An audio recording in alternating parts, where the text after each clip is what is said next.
All right, so now I'm going to show you why there is a relationship between those sides and how the tangents of angles are equal, especially with similar triangles, which is what we just worked with. So if you look here, we know angle A and R are equal. They give it to us in the given. We also see angle T and C are equal. So what does that tell us about the two triangles? It tells us the two triangles are similar by the AA similarity or AA squiggle theorem. Okay? Too close, Meg, sorry. There we go. So these triangles are similar. So what do we know about the triangles? Their angles are equal if they're similar, and their sides are in proportion.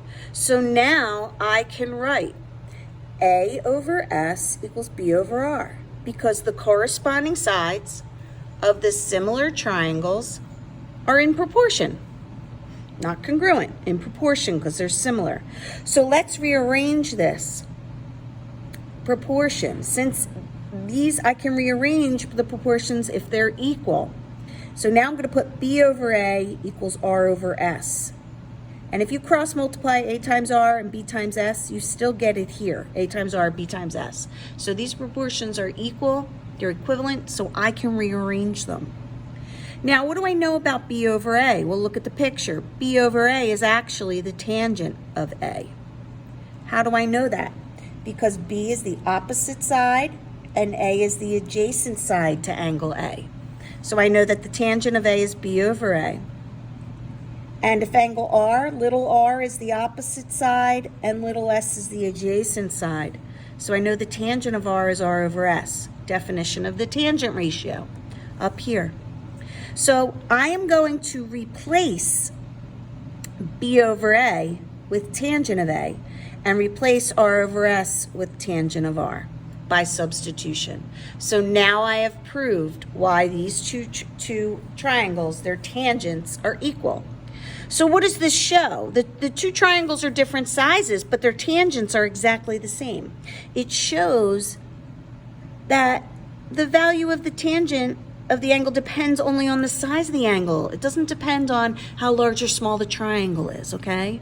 So therefore, the angles that are congruent are going to have the same tangent ratio, like these do.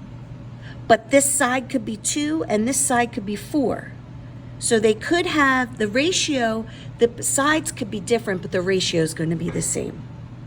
So it also tells us the angles are equal. Let's apply the tangent rule to the first problem. Find the tangent ratio of angle A. That means you want to put the opposite leg over the adjacent leg. The opposite leg is 4. The adjacent leg is 3, because 5 is your hypotenuse. So the tan of A is my opposite side 4 over my adjacent side 3. Go to example 2. The tan of A is the opposite side 5 over the adjacent side 12. 13 is your hypotenuse. So the tan of A is 5 over 12. Let's go to the third example. Here's A. Your side opposite it is 6. Your adjacent is 6. Remember, it's the sides of the right angle. Your hypotenuse is 6 root 2. This is a 45, 45, 90. So the tan of A is your opposite 6 over your adjacent 6, which is 1. That is crazy.